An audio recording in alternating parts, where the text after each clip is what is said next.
All right, Mike, we're back inside the owner's box. We're here to talk about the business side of sports, not the X's and O's. So good to be back with you, partner. Likewise, bud. Look, I was thinking a lot about sports over the weekend, as always. But, one thing I realized watching the World Cup, all these winning teams, they are not focused just on what's happening on the field, right? They are thinking about what's happening beyond, the rules of play. They're not competing with other teams anymore. Leagues aren't just competing with other leagues. They are really focused on competing with the YouTubes, the TikToks, the other attention platforms that exist. And when that's the new dynamic, it really feels like the new media rights is driven by culture, not how big your last deal was, right? And so now teams, they're not just focused on, again, signing the biggest player. They have to commit to building communities, building conversations, building stars. And look, they have to deliver that every single hour of every single day. And that makes the business shift from what's going on the field, again, to what's happening outside of that. And that's exciting for us as fans because, I can't get enough of my SportsCenter highlights, but now I want to know, what's happening in the commentator box, what influencers at the game, what content are they producing? And it's just a very interesting moment for us to be fans. Couldn't agree more. And I think that's a good segue to our opening kickoff section, which is really kind of what you were articulating. Culture is king. It's driving virtually every facet of entertainment and commerce, sports definitely being no exception. I think, for decades, the sort of driving message or lever to pull for sports was the team and the league, right? So for, I would say 30, 40 years, it was my hometown team. I like baseball. I'm going to follow them. So it was team as protagonist, opponent as enemy, if you will. Then kind of in the 80s, we have this big surge of the celebrity athlete. I think the forerunners there were Magic and Bird, definitely taken to another level, pun intended, by His Highness Michael Jordan. But I think what happens after that is kind of the new area where we're playing, where instead of expecting fans and consumers to come to you and the product that you're putting out on the field, we're taking it to them and kind of imbuing it organically through culinary, through music, through fashion, through tech. All of these passion points are really the core of what's driving sports fandom, viewership, ratings, and revenue these days. I think it's a new dynamic. I think in a way it's gone from sports viewership to sports ownership because the consumer feels ownership of it when they're more organically and authentically involved through culture. So to unpack that heady issue, we've got three kind of examples today. Why don't you kick us off with the first? Yeah, the first one, I don't know if people have been paying attention to Nike's most recent signing, where historically, I find it interesting that if you wanted to be a star in the sports world, Nike basically had to bless you, right? And so once you were anointed by Nike, you were now, the either heir apparent or the new star on the block. Almost a Wheaties box cover. Exactly. Right? And now they're taking a very different approach and trying to get into this influencer market. I don't know if they're late. They're certainly not early, but heading into the World Cup, they signed this guy. His name is Marlon. I don't know if you've paid attention to him. You probably have a picture of him somewhere in your house. I only know him begrudgingly because my kids are big social influencer followers, but definitely it's a new dynamic. Look, I get what they're trying to do. And so signing Marlon, he is this personality. I think he's a streamer, influencer, but basically just walks around, has a camera on him. Twitch mainly. Yeah, right. So he's gaming. Girls gawk. Guys chase him too. And, honestly, I just don't get it with him. You have other influencers like Speed, like KSI. We'll talk about some of those guys later. But where I think Nike might be coming up short is pairing with a guy who looks like an athlete, has skill akin to an athlete or professional athlete, but he's actually not a professional athlete. So what else do you do besides, look good on camera? I heard he can dunk a ball. I'm sure he's very skilled and talented, but to me it kind of rings a little disingenuous. I'd rather see them, if they're going to go the influencer route, I'd love to see him sign a guy like Drewski. No one's confusing him with a professional athlete, but he's funny as hell. People love watching him, and he adds a new element that Nike athletes don't. And so we'll see how it goes. I mean, obviously the devil's in the details. From what I heard, they signed him to a relatively small deal, $1 to $3 million, which, by the way, if you're Marlon, get all the money you can get. That's awesome. I'm not knocking him at all. But the big question is, will fans see this and say, oh, I saw Marlon wearing that cool hoodie, I need to go get that? Yep. Do you fast forward the clock 5 years and now Marlon has his own shoe? Right. I doubt it, but is that what Nike's trying to do? I'm just not sure. Yeah, I also have my skepticism about this. You could see why they're doing it. There's only a limited universe of celebrated, very successful athletes who haven't gotten themselves into trouble, who are willing to take the money, who are, eloquent spokespeople that connect with this new generation. So broadening the universe of options for them beyond just those that have crushed it on the field or on the court seems smart, but you got to be really careful. There's some cautionary tales. Certainly in my world of marketing, you've seen the infamous example of Kendall Jenner with the Pepsi ad a few years ago, where she's sort of defiant and jubilant at a racial street protest. It was the most ridiculous thing ever. But I think it's indicative of this, where if you get it right, it can work well. But you got to be really careful, especially for a brand like Nike that prides itself on having largely succeeded in authenticity, and you don't want to stray too far from that. Yeah, I mean, clearly they tried to do something creative and outside the box. I think their stock's down pretty meaningfully. I haven't checked it recently, but I think it's down pretty substantially. But what it has done is shift the equation to success, right? It used to be win the championship, get the endorsement. Right. Now it's, hey, you already have a lot of attention, come sign with Nike or come sign with Adidas, whoever it is. That's a very interesting shift in attention and engaging your fans. It's a brave new world, but I think, why don't you help us unpack the next one? Yeah, no, I think this dovetails really nicely with the World Cup. And I like to call the FIFA Always On World Cup. They've taken the approach of it's not just about the games being played. It's easy to get fans to come show up at the stadium and watch the games. But there's a lot more hours in the day to get people's eyeballs on it. And I think they've just absolutely rocked it on Fox in particular by giving these streamers access to live streaming the games from the arena. People are watching that content. But more importantly, not just tapping the young guys, they tap some old guys as well, where I don't know if you're following it, but the newscaster, the sportscasters, whether it's Thierry Henry or Zlatan, they are killing it in the box. And it's must-see TV. It's comedy. I feel bad for Alexi Lalas because he's now a lot more relevant, frankly. So he's probably liking that. Right. But that approach isn't the first time we've seen it, but on this global of a scale is pretty powerful. Yeah, I think people have been talking for years about the second screen, but never more so than during these big events. And in contrast to something like Super Bowl that draws the most concentrated audience in one country, even more than this, when it goes on for a month, you start to build storylines, not just with the teams, but with the announcers, with the pundits. You have ongoing themes, inside jokes that involves the fans into this family, where it feels like you're leading up not just to crowning a champion, but to building a community across the globe around the World Cup. Yeah, I know every time there's a World Cup, you always wonder who the new star that will emerge will be. 99 out of 100 times or 100 out of 100 times, it's someone on the field. But frankly, I think the biggest star so far is Zlatan. Yep. Right? He is hilarious.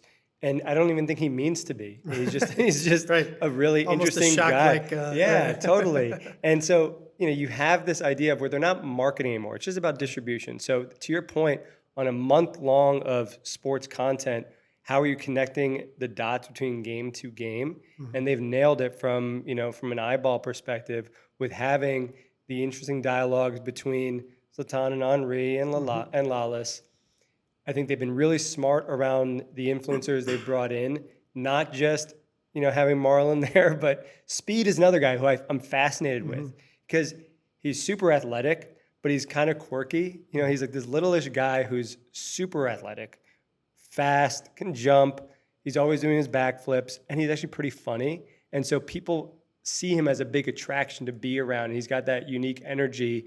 Wherever he goes, people are chasing him and following him, and I love that about him. They've also nailed it with bringing Jameis Winston in. He's another character, and what I love about him is that he's multidimensional. He's a very good NFL player, at least is a very solid NFL player, but he's also got character and personality. And so when you see him out with the crowds, taunting opposing fans, you can't get enough of that, and I think they're leaning heavily into that, and they're only going to do that more. A couple final comments on this one. I think it harkens back to Snoop at Olympics, where you're bringing in a non-sport expert to humanize it and give the every man or every woman their POV on what's going on.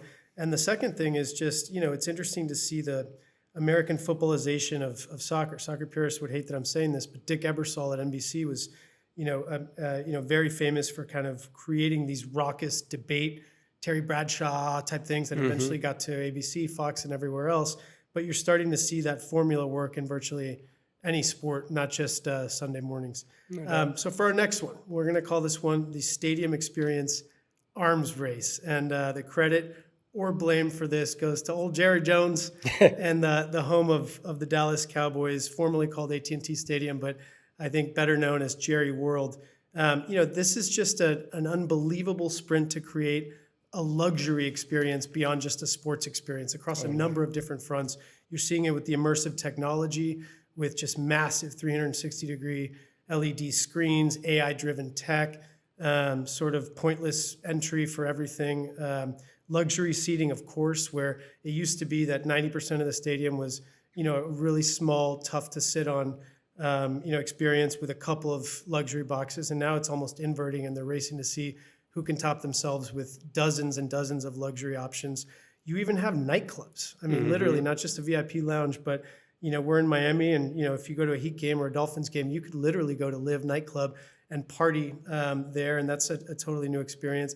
And then I think, the concessions where it's gluten-free, vegan friendly, you can get Instagrammable moments with pop-ups and chefs that are Michelin rated, bringing you what used to be a hot dog cart in a very interesting way. So they're trying to create a shareable and snackable, I guess, pun intended, approach to this. And lastly, the mixed-use real estate, which we've talked about, where you get, it's not just, this big stadium in the middle of nowhere, but how are you building up the F&B, the hotels, the entertainment experiences, so you uplift the community, but you're also looking at, again, the arms race to make my stadium or my arena the world's best. Yeah, I'm a little conflicted on all this because, the argument made as ticket prices go up, fans are demanding more, but I say that term fans loosely because when the ticket prices go up too much, you're cutting out a big part of the market, mainly historically, like your biggest fans,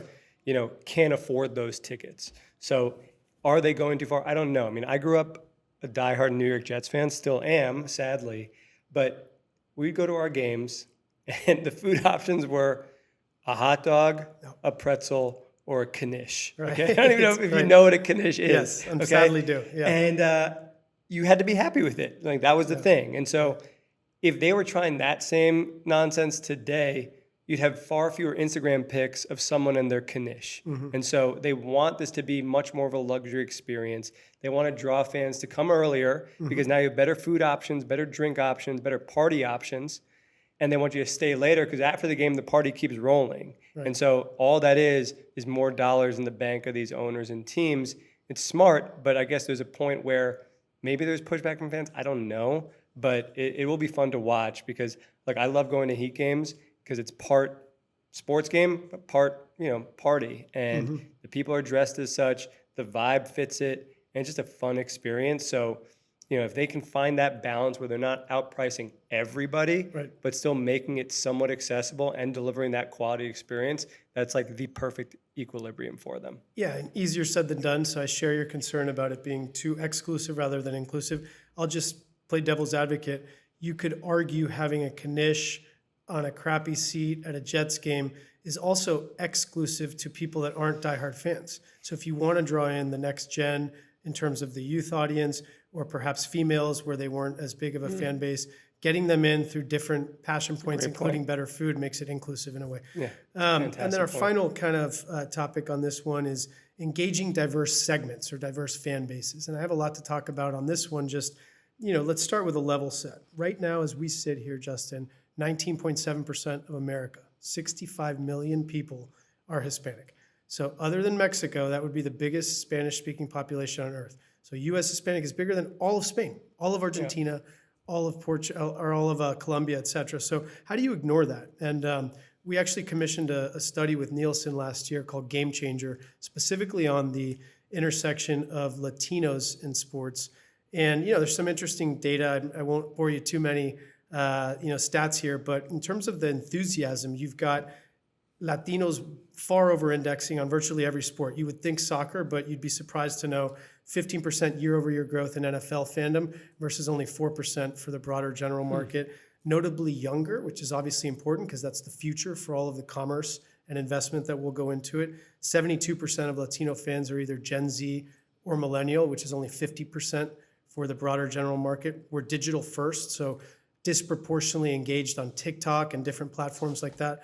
And lastly, it's a real revenue driver, even over-index as compared to the Gen Pop. Latino fans are 20% more likely to buy a product from a sponsorship they experienced or consumed at a sporting event or sporting commercial. So not only is the fan base big, it's growing, it's younger, and it's buying your product or service. So kind of how do you ignore that? I got a couple of thoughts generally on my NFL client and some of the stuff we've done there, but any thoughts just more broadly on this diverse segment? I mean, I think what you're saying is Hispanic Heritage Night is not enough. Right, exactly. One theme night a year is probably not going to cut it. No, I say that tongue in cheek, but it is interesting because you're seeing a full immersion into it, right? Treating diversity as a business, not as some nonprofit event that no one really wants to be at. Right. You have jersey changes, the names with the Spanish equivalent on there. Mm-hmm. You have a better connection with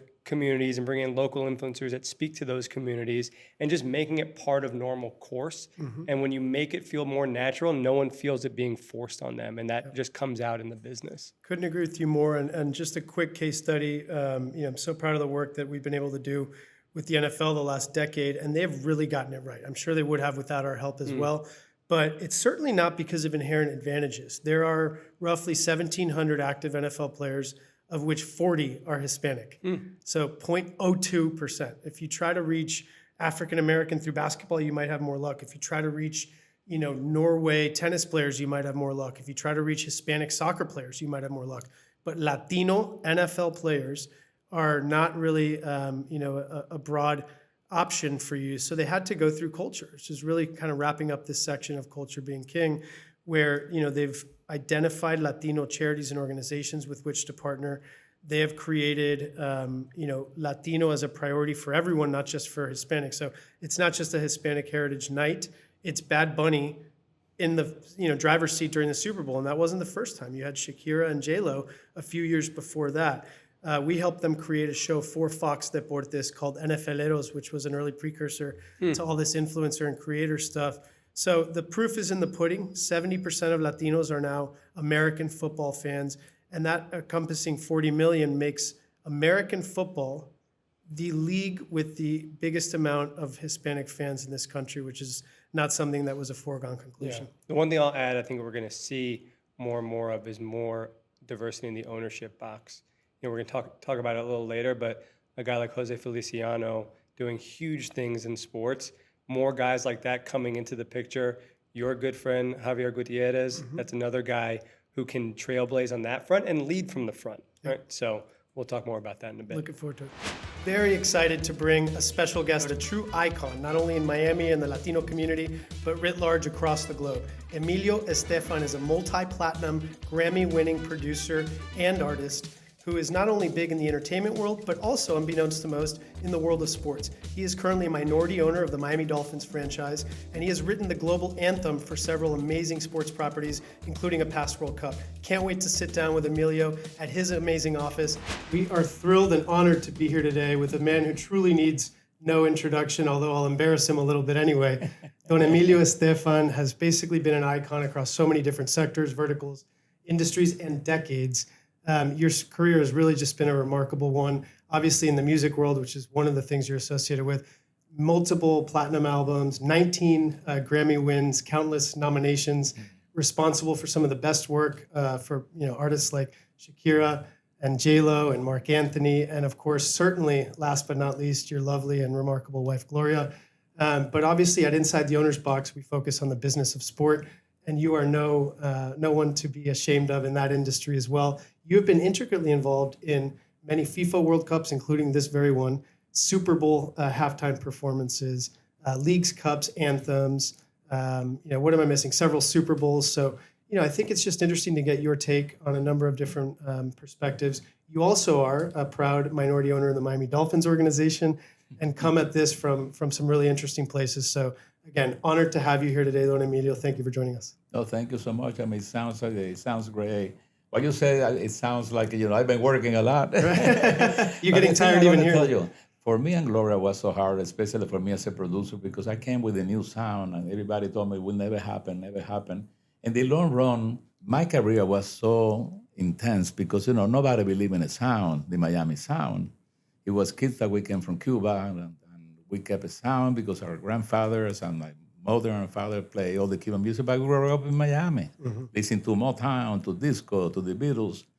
And every time that we did something, it was rejected. And I said, something, I'm going to prove sometimes with no money, no fame, you can do things in life. So in a way, believe it or not, my biggest success is that I can inspire minorities, people that have no money, have no chance, and they have, most of the people tell you, don't do that, it will never work. As a kid, I went through a lot when I left Cuba, left my mom and everything. I went through a lot of the difficult times in my life, but I always went positive. I never lose time in nothing negative. I don't talk bad about anybody. I try to do things that, can inspire a new generation. And I'm happy. I think the day that I'm here, at least they're going to remember me, somebody who tried hard to make a better world. That's the song that I did for the World Cup now. Right. The law always wins. Yep. And something? Work for me, because in the long run, you have to be happy with everything you do and you work, and it's been fantastic. I think, one of the words that definitely the public associates with you is love. So that anthem called Love Always Wins is fitting. But the other thing I think people associate with is this bold bravery, where instead of running away from perceived challenges, you do the opposite. You lean into it. So the band in the 80s that became Gloria Estefan's Launchpad was, you were saying everyone was rejecting the Miami sound. You called it Miami Sound Machine. Miami so Sound you're not Machine. trying to assimilate and pretend to be something you're not. You're saying, oh yeah, this is me. So that's great. Something, it was a great, and I believe so much. I went to Sony, I remember after we did Dr. B, we did have a penny. I always put in my contract that we have to be bilingual. That we have to do English, Spanish. I said, listen, we're a Spanish company. I said, yeah. The only way I will sign, it will lose at least 3 or 4 songs in English. Beautiful. And Dr. B, when I went to the company, said, we're not putting any money into that. And me and Gloria, we went to every single DJ, and we went to all the record, the pools, and all of the songs. We're number 1 in Holland, number 1 in England, number 1 in Germany. All over the world. It came natural. Right. It was out even, and then radio started picking, and then we went and played in Holland, and we played Dr. B and Need a Man, the only 2 English songs that we have. And they went crazy, and they said, we want more, we want more. And I said, Gloria, let's play the Cuban conga we play in the weddings, where we play in Miami.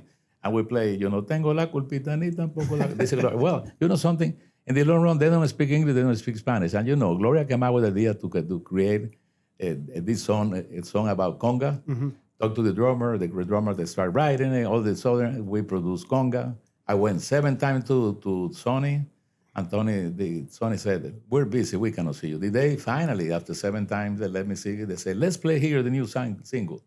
When I play the single tone, this will never work, man. Right. Take the piano out, take the drums. Too ethnic or whatever that means. Too ethnic, it will never work. I said, all the big stages will never pay. And I said, I don't want to change anything. Believe it or not, that's what Americans want to sound, it's going to look like this. And the guy said, well, you believe that?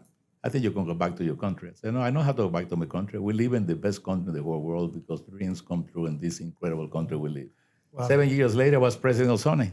Unbelievable. Unbelievable. I went to Shakira, Jennifer, Ricky, Marc Anthony. You name it. Beside that, all the Spanish, Alejandro Fernandez, Ricky.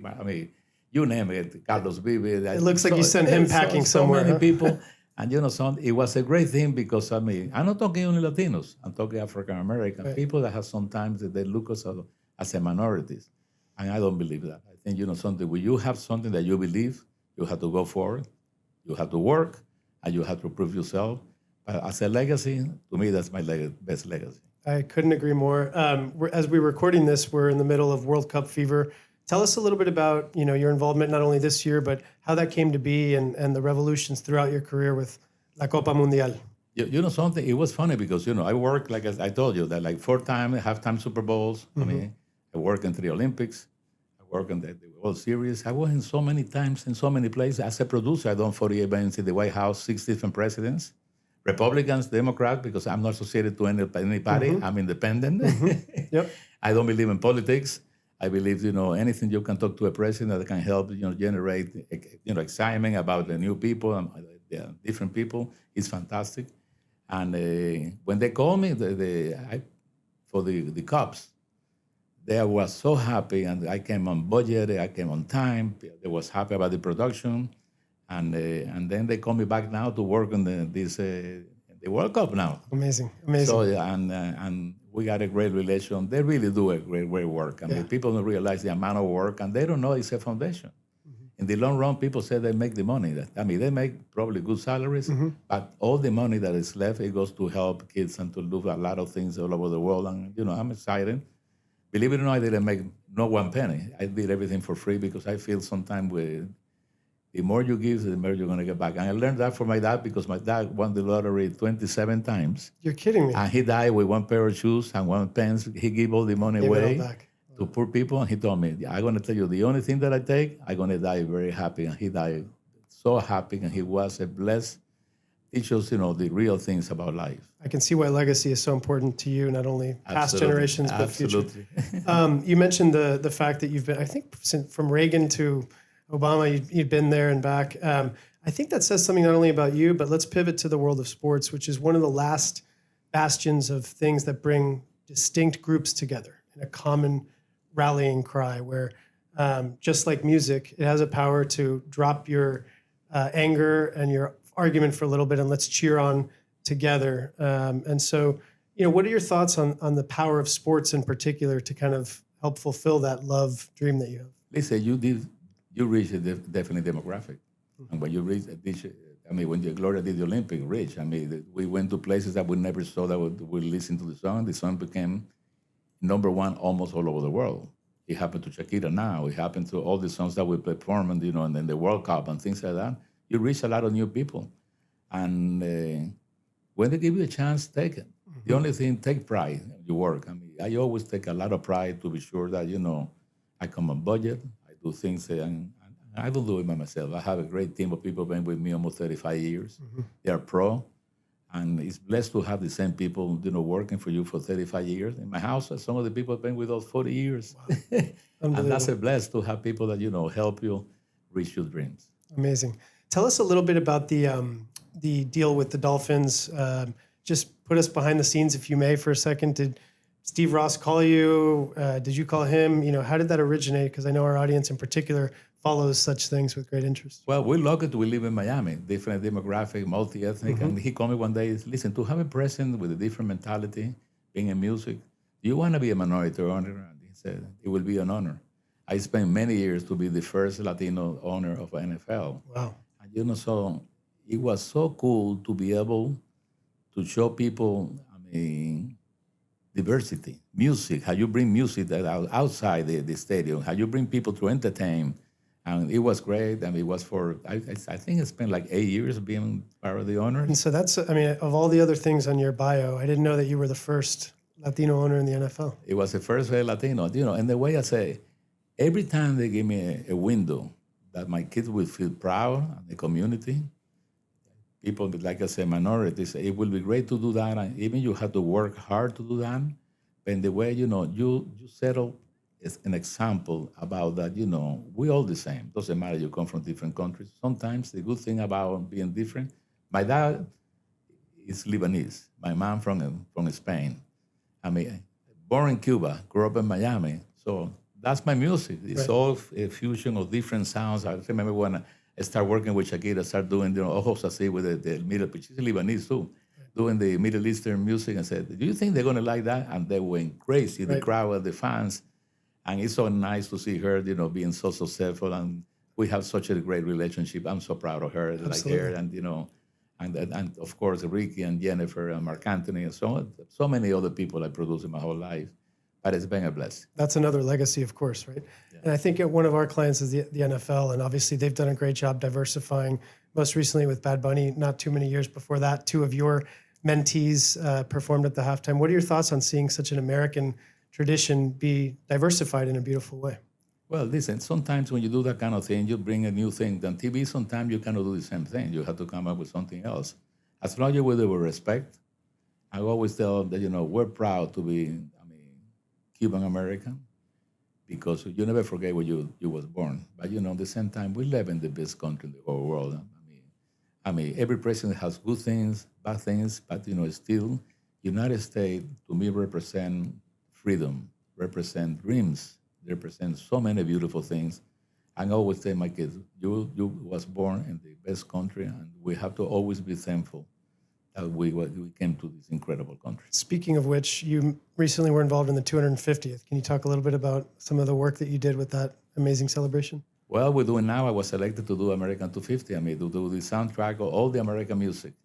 Imagine that kid that they told, no, your sound will never work. Now I'm hired to do, combine some of the top names, and, to create the whole soundtrack. And that makes me so proud. I'm so happy about doing that because, you get to see, like, Cool and the Gun. You get, oh my God, the diversity of music we got.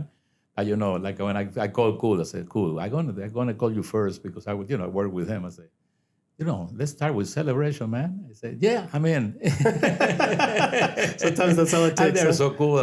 I love it. This studio became like an embassy to people. Me and Gloria, we made a promise, something was so difficult for us, no money and everything. And I think we tried to help so many people. Big names, big names. I don't want to forget anybody, but I'm so happy in the long run when you help somebody else. You see them succeed. You get so happy about that because, we didn't have that. We didn't have a penny. I had to have work, change in the car, go to a restaurant, play the accordion for tips. The minute I used to have $5, I used to go next door to buy something to eat. But that proved, when you go through that, you learn to be appreciative, to say thank you to all the fans and hug people in the street. When people come give me a hug and, everything, I always try to say thank you to you because, thanks to people, really, we achieve a lot of dreams, a lot of things. That was a beautiful thing. It sure is. Last question, Don Emilio. I know you're always busy with 500 projects at once. What would our audience and viewers be most interested to learn that's next on your plate? Oh my God, do a lot of new people and new faces. And I have another, probably one of the best reviews I got from Rockalunga. It's a sort of based on Cuban music that I co-wrote the album with him. And Sima Funk is going to be a big act too. It's going to be just signed to Sony Global. And it's a sound, it's unbelievable. It's funk music with Cuban music. And he has such an incredible success. And Rockalunga is becoming such a big star all over the world. And you know something? Every time I see them in their eyes, when they get good news, they get so happy and they get that. I say, that's the same way I felt when I used to have my first #1 or my first Grammy. I didn't lose the excitement yet. I want to work until I can, but I'm going to try to do anything that I can to inspire people. Doesn't matter, especially minority or people that have no money. And they say, it's no way I can do it. You can do it. Yeah. Sometimes it's way too can be. But the main thing I'm going to tell you, so I'm a happy man. I wake up in the morning, thank God, and we live in the free country. I think I'll be able to inspire a lot of people.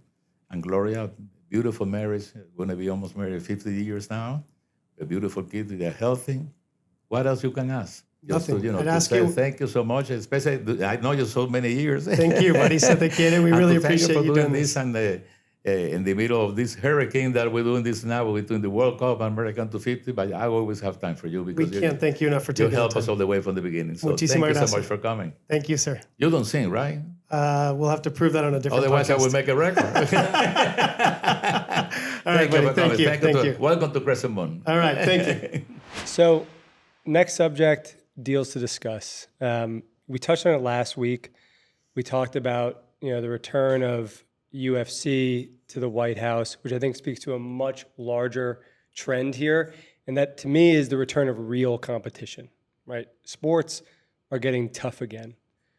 The UFC, forget the White House event, which was cool in its own right. I think speaks to where we are in American sports culture. But the fact that UFC is coming off of a $1.1 billion deal per year with Paramount Plus should tell you what you need to know about how Americans feel about fighting. That, if you go back not too long ago, it was an outlawed sport in the country, right? It was called professional cockfighting. And, that, again, was when John McCain was very anti, and it was a little too raw, frankly, but it's evolved like most good sports do, and is now arguably, a cornerstone of U.S. sports. Take it one step further in terms of the real sports that compete and are a little more raw. Look at the NHL. I would say not too long ago, again, people thought hockey was dying. The stars were in the NFL and the NBA. It was hard to identify the stars in hockey. They just came off of a record revenue year, north of $8 billion or so. That tells you that fans aren't just watching the playoffs. That's regular season revenue. So there's a lot of games in hockey. And much like baseball and basketball, it's a long regular season. But the difference is people tune in to the regular season hockey games. And I think it's because those players, they don't take nights off, right? If anything, they'll come out for a shift if they lose a tooth. But they're certainly not sitting out because they're tired, which you tend to see with the NBA and arguably in baseball as well, but much more so in the NBA. And I think that just speaks to what we've talked about, a bunch of times. People like the toughness. We're in a period of being tough. It goes back to this point around the uncertainty in the world, what's going to happen with our jobs, what's going to happen to our future, who's going to be in charge, who's going to have purpose anymore. And those guys, when they get onto the ice, they are showing that they're there to fight for the fans. And I think that is, when you start thinking about investing in other leagues or other new emerging sports, if it doesn't have the combination of stars plus like real genuine passion, you're going to miss out. Totally agree. Just 2 quick points. One, you're seeing it at the recreational amateur level, just people, getting their workout instead of just through jogging or gym, through kickboxing and boxing gyms. So it's kind of trickling down through and permeating the whole culture. The second one is you even see this with NFL, which arguably is a tough sport, using your construct. And people were writing the demise of that not so long ago. Certainly everyone, nobody wishes for PD or concussions, and everyone applauds safety measures to make the sport safer. But NFL, just like NHL, is experiencing record revenue, valuations, viewership, ratings, all those things. And not too long ago, that was deemed as a sort of dying sport. So I think across the board, from the amateur to the biggest professional leagues, you hit the nail on the head. No, it's such a good point. I mean, there were people writing off the NFL, saying it's too violent. I think this was during a time where the country was feeling a little bit soft, and that has completely turned to 180. Yep. I don't know if you just saw, I think just today announced women's professional hockey just raised $100 million. Wow. That's a big number for an emerging sport from like the mainstream perspective, but it's been around for a long time. And I think that cuts right through this debate around men's sports, women's sports. Put gender aside. Is it a real passionate raw sport? And hockey is, so they had no problem raising that money. And I love seeing it. You look at the NBA playoffs, just to keep hammering this point home. We just came off the Knicks winning, but look at that series against San Antonio. It was rough. I mean, there were some battles, and I think that's what fans want, right? They like seeing their players literally fighting. And so, again, going back with our investment lens on, identifying sports that bring that genuine passion that you can see and feel, plus adding the star power, I think you're in for a good treat. And so I would actually put that towards something like TGL, right? So Tomorrow Golf League, which is Tiger and Rory's league. I think it has one piece of the equation, but not the second. To me, it feels like a glorified televised, like nonprofit golf outing, right? Because they're actually not truly passionate about it. At least that's my take on it. It's in like It's performative. It's 100% right. So you have the stars there, but they're joking around. They're slapping each other on the back. That idea of like tribalism, which is at the root of sports to begin with, is completely gone. So I don't know if that sport's going to be around forever. If I had to bet with my money, that's probably not where I'd put my capital. Would you put it in pickleball? I mean, I think you'll find viewers that we're going to pick on pickleball quite a bit around here. It's quickly becoming the punching bag. No, I don't mean to offend anybody except for pickleball players, but it's just they're not going to be able to hit back anyway. They turned off a long time ago. But I think again, I'm going to keep hammering this point. The World Cup, you have stars, and these guys are playing for their lives, and so that tribalism, that survival to get to the next round. Every single fan can feel it. So I love that trend. You hit it on the NFL. It's there in hockey. It's there in combat sports. Boxing, when done right, is the biggest sport in the world. Problem is they don't do it right that often. Right. So they have the passion side of the equation totally squared away. They're missing the stars. You have guys like Jake Paul that we've talked about. We'll talk about him a little bit later. He's a star. When he fights, people watch, but who else is out there? Right. Next deal to discuss. This is one I'm actually really excited about. Rumors that a investment firm, L Catterton, is looking to make a meaningful investment in HYROX. So for those of you guys who don't know who HYROX or who L Catterton is, L Catterton is the biggest consumer private equity fund in the world. Really interestingly, they are 40% owned by LVMH. So going back to our comments previously, luxury brands getting into the experiential space, LVMH has been ahead of this curve for a while by being on the forefront of investing and buying into brands that are looking around the corner. And I could not be more of a proponent with HYROX. Check my Instagram page. I did my first one, I guess a couple months ago here in Miami. And it was such an awesome experience. Have you done one before? No, dabbled in other stuff like, Ragnar races and other, Yeah. kind of extreme fitness, if you will. But, huge fan of that booming sector from a commercial lens. And obviously, anything that keeps people in shape and gamifies the annoyance of having to keep up with your fitness. But Sure. I mean, it came out of nowhere. This is what's really interesting. I know they technically launched in 2017, but I think they only became culturally relevant in the last 2 years, maybe. Right. So you have these incredible events. And so just humor me for a minute as I describe them. Traditionally, when you think about races, you have marathons, triathlons, Ironmen. I guess they're fun for the competitor, or maybe not so fun. I've run my share of marathons. They're not that much fun. The exciting moment is like the 3 seconds you get to see your kids or your wife or your parents. If you're lucky and they happen to be standing in the front row. Correct. If you time it up, I mean, it's Yeah. like literally trying to drop, a rock on a pin from outer space when you're at the bigger races. And so you have to really time it up properly. HYROX does the exact opposite. So it's an enclosed space. They have a DJ playing. Talk about luxury experiences. Great music, great food. The fans are basically on top of the athletes. So they're all cordoned off in an enclosed space where every time you do a new event, your family's there cheering you on. And that's just a fun, cool experience for everybody versus, your wife and kids waiting 3-4 hours for you to show up for a second. So it's no surprise that you have 1.5 million competitors worldwide and growing. It's no shock that L Catterton's looking here. I remember when I did the race a couple months ago, I literally called 3 of my friends in private equity and said, you need to find a way to invest in HYROX because the experience is not based on the traditional rails of competitive races. They're not giving out medals at the end of the race.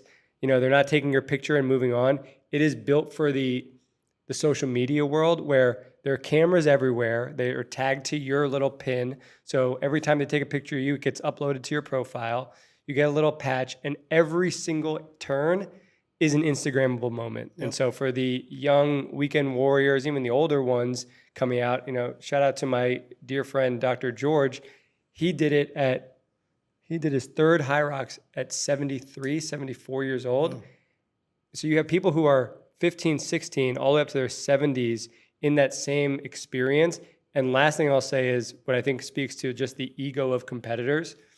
When you run a marathon and someone asks how you did, I'm not going to be the one to say, oh, I did great. I finished, 35,000 out of 50,000. Like that, there's nothing to talk about. But HYROX is very smart.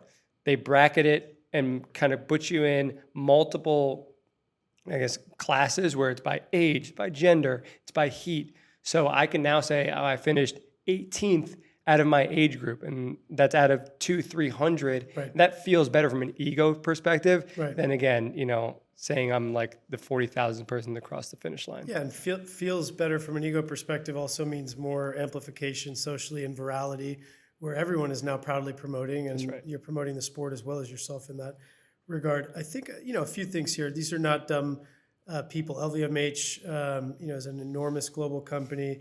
Bernard Arnault is at times one of the, if not the richest person on earth, top 5 the last decade.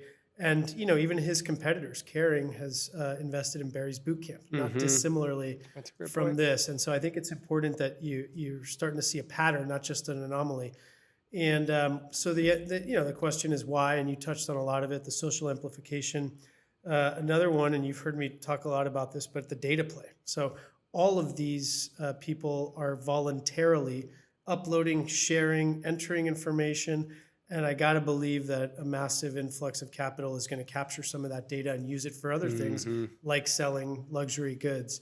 And then, kind of interesting, more qualitative comment, fashion, whatever that used to mean with quotes around it, has changed tremendously, where it wasn't that long ago, guys like us pre-COVID, on a daily basis, were wearing a blazer, and whatever our shoe wear was probably had some big buckles on it and had a Ferragamo logo on it, right? I mean, honestly, doubt. every single day. I would wear a tie twice a week and a blazer the other 3 days, unless it was Friday.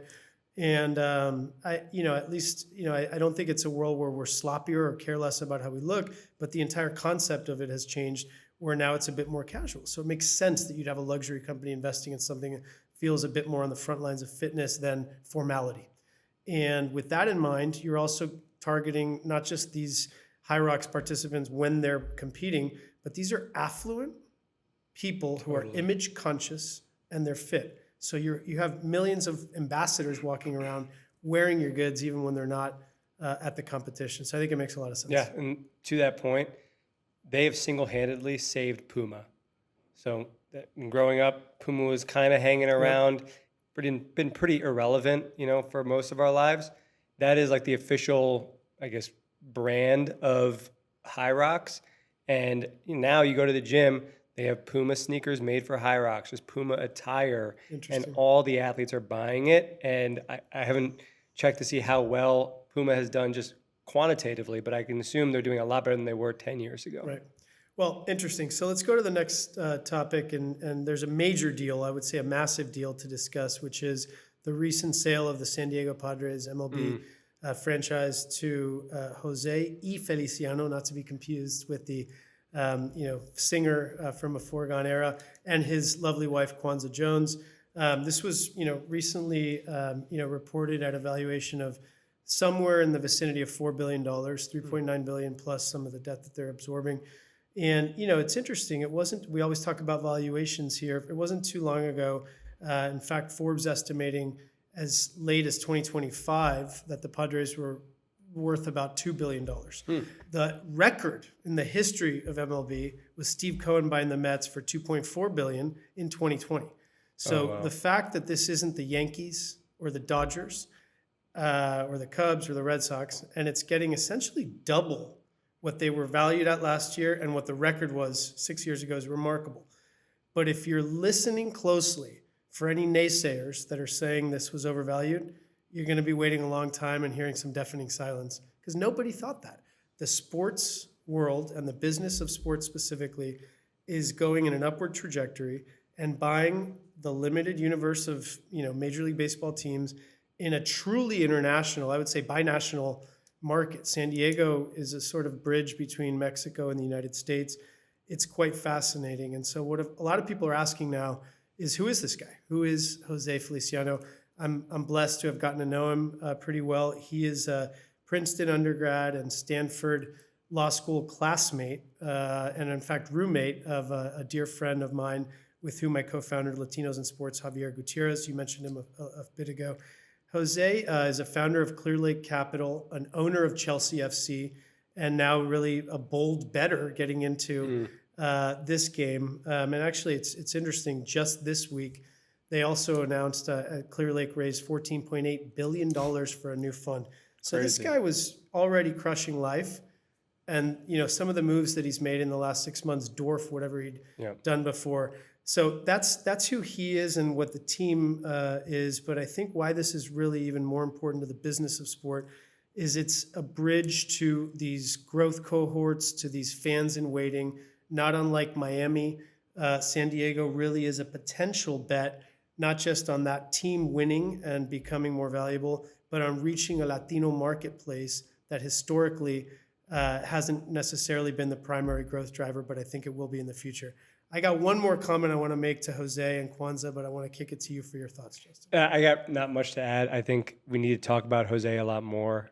Obviously, with the ownership of Chelsea, now the Padres, he's not done, so he's got a lot more to come. So I'm excited to see what he does. So get him on the show. Will do. So just as the Cowboys, have passionate fans in Dallas, but also have made billions of dollars and have millions of fans outside of their DMA because they've become known colloquially as America's team. No one has owned the mantle of Latino America's team. And as baseball makes a push to become more relevant, and as 20% of America gets some household income and disposable, capital, I think there's a play for anyone that was born second, third generation here or came recently from another country and doesn't have an MLB team yet, for the Padres to put a stake in the ground, not just in theory, but position themselves. They have a Latino owner. They're in a Latino city that abridges Mexico. They've got some incredible Latino players, and they have as good a chance as any through digital, through socials, through some of the TV and streaming contracts to position themselves as the team and wrapping themselves in the mantle for Hispanic America, not just America. So, Jose, if you're listening, that's the path to success. Not that you need our advice, but I think this is a bigger play than just San Diego. Yeah, we don't disagree often, but I will push back a little bit because I just want to see Miami and the Marlins become that team because I think it's just everything else about it is obvious, like the community around it, not dissimilar from San Diego, but you're in a major market like Miami. I don't think San Diego qualifies as a major market. It's already on the West Coast. That hurts them a little bit, and it's just a sleepier kind of vibe over there. So I'd like to see that whole script. Maybe Jose can just flip this thing real quick and come and buy the Miami Marlins next year. From your mouth to God's ears. Yeah, exactly. So for our final section, buy, sell, hold, as you guys know, this is when we deliver kind of a hot take predicting the future success or lack thereof from a sports entity or prevailing trend line. Let's start with hosting the World Cup. I think there's no question in anyone's mind that viewership, quality of play, and the future prospects of FIFA are bright. This is purely from an economic and socio-political perspective. Should countries be falling all over themselves to win these bids and invest massive resources, both time and money, in hosting? I come at this again from a little bit of a personal and professional perspective. Our agency has been proud to work with the FIFA Miami Host Committee. And for those less familiar, the way this works is FIFA, bestows and grants the win, the victorious bid to a region, in this case, often a country. But where the rubber meets the road after that day is Philadelphia and LA and Miami and New York have to raise hundreds of millions of dollars just to pull it off, for the security apparatus that is needed, for the traffic patterns, for the closures of major streets and airports, for the massive benefits that they've promised to the end consumer, not just the billionaires and brands, like a fan fest built in the middle of a once dormant park or something. So I am personally a hold, if not sell here, because the World Cup is going to do great. FIFA pretends they need the money, and they don't, and the taxpayers end up getting stuck with the bill. All right. Well, I am a buy, city and country dependent. So it comes down to incentives ultimately. I mean, if you look at Qatar, when they hosted it, they built incredible stadiums and arenas, and they had the hopes that it would attract a lot of tourism. It's a beautiful country, don't get me wrong. I've been there a couple of times, love it there, but I don't think it's on anyone's top 5 or 10 destination countdown. People went for the World Cup, and it was a really cool experience, but now you just have these zombie arenas hanging out. I don't think they really care. They have so much wealth that they're not losing sleep over it. But was it worth the headache? I don't know. I mean, it certainly raised some questions around human rights issues in Qatar, but I don't want to pick on them. I want to focus on the USA, and that is a huge buy, because it's not too dissimilar when a team overpays for one-star player. Maybe it's an aging contract that doesn't look good. If they get one championship out of it, all is forgiven, all is forgotten. right? So if the USA comes out of this World Cup with a very respectable performance, which they've already checked the box on, they're playing with house money. The U.S. hosting the World Cup or most of the games here is a massive payoff. And I think the biggest beneficiary of that will be the MLS, right? Because now you're hoping to create real stars that are homegrown versus imported. And you now have a pipeline of talent that will just feed itself. So if you have young stars that are American made, the next crop of young soccer players are wanting to be like them. And the big game changer will be is if those guys have a great showing in the World Cup and they start getting recruited by the Premier League teams, the La Liga teams, and they say, no, I want to stay home. If that happens, which wouldn't be crazy if the money's right, then you have a really big shift in the dynamic of U.S. soccer. So buy all day. I agree with what you said, but I don't think respectfully that it's the right framing for the question that was asked. I think if it's a buy of MLS, yes. But if the U.S. gets to the quarterfinals and it was in Spain, same exact result for Yay America. And in the construct of the two different countries that you said, let's examine that really quickly. For Qatar, I think it was pretty much a disaster. From the moment they won the bid, in other words, there was no calamitous, nothing terrible happened during the games. But from the moment they won the bid, everyone sort of rolled their eyes and said, oh my God, how much bribery was going on behind this? There was no way that you're going to put a summer event in a 120-degree desert kind of country, right? And then for the U.S., does the U.S. really need extra tourism dollars? Does the U.S. need extra attention? Does anyone not know what L.A., Miami, New York is already? I'm only setting up the construct that maybe for some countries, you put the Winter Olympics in a beautiful chalet in Norway that people didn't know about, but you got to jump through a lot of hoops to find, in my mind, the perfect country that really needs recognition, but didn't get slammed for kind of bribing for it. So anyway. Fair enough. Well, money talks. So what's next? I think we're moving on to flag football. Okay. That is, a topic in sport that's near and dear. My son plays. Do your kids play? No, mostly soccer, and one of them plays tackle. But Right. yeah, it is building up a lot of steam. So buy, sell, hold on this. I think you have to frame the conversation correctly. It's not going to replace the NFL, but it will just kind of augment, I think, the fan base. So I am a buyer of flag football, particularly on the international scale. There was a report out, I think either yesterday today, about China, who just hosted the World Games recently, and flag football was a part of it. And over 1 million people tuned in to watch that, which I guess from a numerator denominator standpoint, that's not that big of a number based on the population of China, but it was the most watched sport from the World Games in China. Shows you that people in China care about flag football. They never cared about the NFL for a lot of reasons. It's just too far gone. It's a contact sport. It's expensive. You need big stadiums. It was never going to be there. And that's very similar to every other country or most countries internationally. So flag football is definitely here to stay. I think it's only growing. You talk about the ability for women to play and little girls to play. That's the fastest growing sport for girls here in the U.S. I can only say it's only going to get louder as colleges start buying into it. Scholarships are given. And again, it's becoming an Olympic sport. It can't be more of a buy for me. I agree. I think especially to your point, if you frame the baseline, I don't think it'll ever be a multi-billion-dollar massive TV right for viewership from adults thing. I hearken back, I hate to say it, to pickleball. But if there's tennis out there, are you going to watch pickleball on TV? If there's football taking place, are you going to watch flag?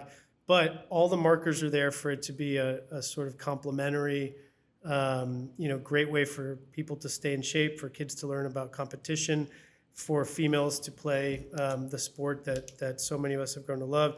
It's a brilliant play for the NFL to have really pushed and invested in. There's some obvious separation of church and state there, but there's no question that they're creating a whole new generation of fans that don't need to worry about safety and concussions and helmets, but can still get a feel for and ultimately be passionate fans of the bigger NFL product on the field.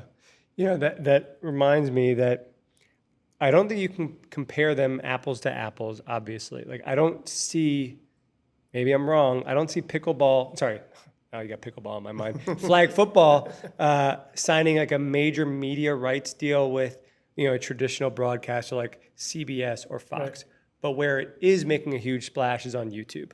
So my son, he comes home, he'll watch some highlights on YouTube from the NFL, but he loves flag football games and highlights on YouTube, mainly because it addresses the problem the NFL has always had with creating individual stars, because they're all padded up, they got helmets. Flag football is the exact opposite. Right. These guys are, shorts and t-shirt, no mask. Their personalities really shine. And with YouTube and that creator mindset, the cameras are up in the kids' faces. Yep. They can really be individuals, and they don't have that same kind of barring or being prohibited as they would in the NFL. And so you keep going back to, how do you engage young people? I also asked the question, how do you monetize young people? Flag football, you're going to hit on merchandise, individuality, new stars and creators and influencers coming out of that, and the accessibility point where all these kids who are watching at home can actually go out and play and join a flag football team very easily. Yeah, it sounds like with expectations managed and the right parameters, we're both a big buy on the future of flag football. And I look forward to a future episode where we play pickleball against each other and I wipe the floor with you.